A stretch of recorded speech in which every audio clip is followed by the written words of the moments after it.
L'existence de toute chose exige deux piliers, l'embryon et l'histoire évolutive.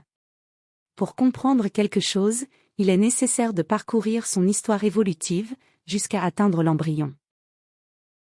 Pour comprendre l'humanité, il faut cheminer à travers sa trajectoire évolutive jusqu'à l'embryon qui lui a donné naissance. La mythologie d'Adam et Ève cherche à éclairer la formation de la race humaine. Ce récit soutient que, sans une première union, il n'y a pas d'humanité. L'union d'Adam avec Ève forme l'embryon de l'humanité. Ainsi, on observe une première existence qui, de manière spontanée, engendre une seconde. La réunion de la première avec la seconde crée une troisième, unique dans sa formation. Parce qu'elle est unique, cette troisième existence devient la première, dotée de caractéristiques propres au premier générateur. Une nouvelle union de la première avec la seconde engendre une quatrième existence, désormais porteuse des caractéristiques propres au second générateur. Le résultat est une population d'êtres, divisée entre ceux qui portent le gène de la troisième génération et ceux qui possèdent le gène de la quatrième génération, interagissant, pour la formation d'un groupe ou d'une race unique, et selon la mythologie, dépourvus de connaissances. Tant qu'il n'existe pas d'anomalie interférant dans ce processus, celui-ci continuera d'obéir au principe qui lui a donné origine.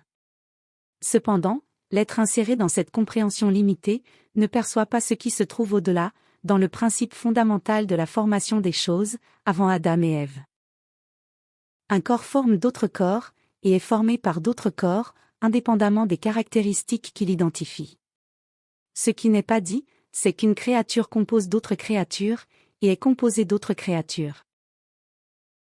L'identification des caractéristiques d'un être observé résulte de la somme des influences prédominantes. Toutefois, des questionnements subsistent quant à l'origine et à la force de ces influences. Certains croient qu'il existe une prédominance des forces externes à la créature, et que, par conséquent, la réception de ces forces est ce qui la définit. D'autres soutiennent que les caractéristiques de la créature et de tout ce qui la compose influencent les autres, et l'ensemble de l'environnement qui l'entoure. Dans cette perspective, l'univers est le résultat de la somme de toutes les actions, influencées par les caractéristiques de toutes les créatures. Agir sous influence provoque de nouvelles actions qui, à leur tour, impactent d'autres êtres. Identifier la prédominance des caractéristiques est essentiel pour comprendre les influences dans la succession et le résultat de ces processus. Ces observations pourraient, théoriquement, permettre de prévoir ce qui viendra ensuite.